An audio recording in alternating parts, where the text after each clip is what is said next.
Good morning to viewers of Good Morning DRC. We haven't been here for the last couple of days.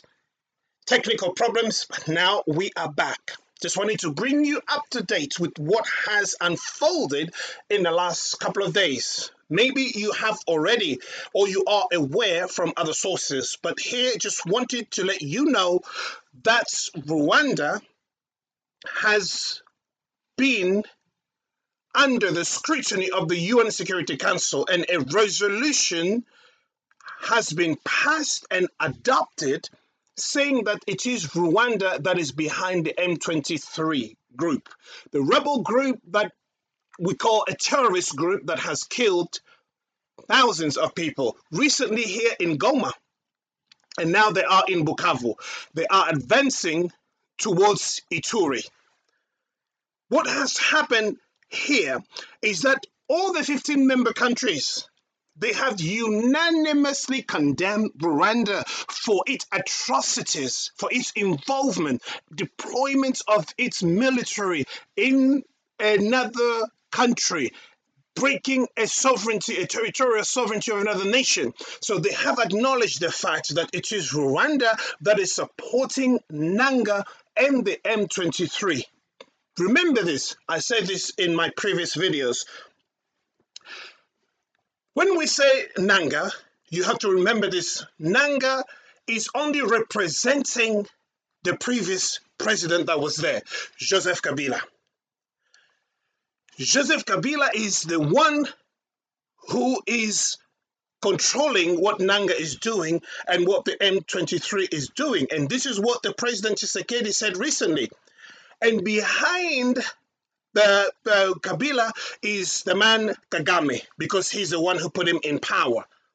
Behind Kagame is the international community. It's the multinational companies. It is all these tech giants and everything involved.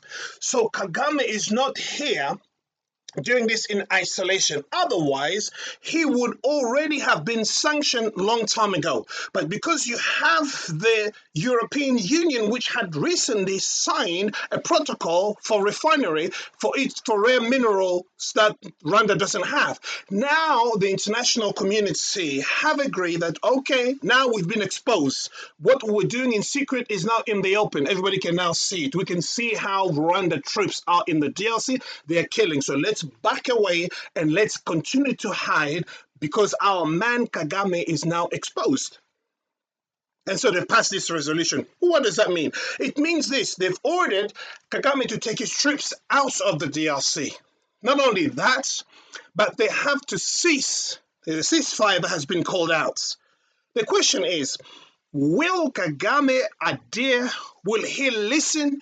Will he submit to these instructions? Or will he just do what he did in the past? My guess is he will continue. He will, because right now as we speak, he has his troops in the DRC. Many of them will just go undercover and they will continue to do the dirty work in the DRC, because the man depends on the DRC in order for him and his country to survive. Most of what he has done is from the minerals that he has been stealing and looting in the DRC, and he's been feeding the West and many other countries through the illicit sales of minerals from the DRC. So now what is going to happen after this resolution?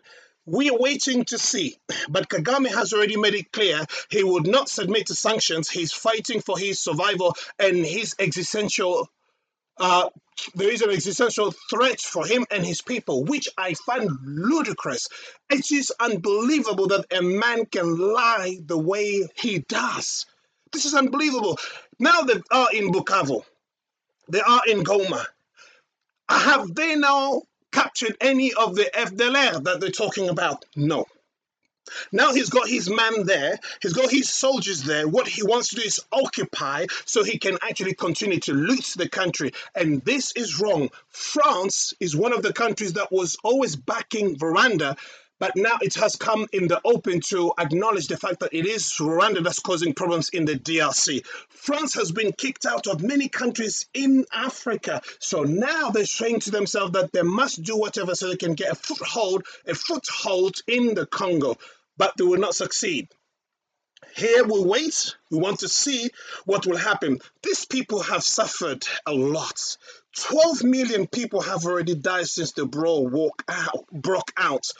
Can this not come to an end?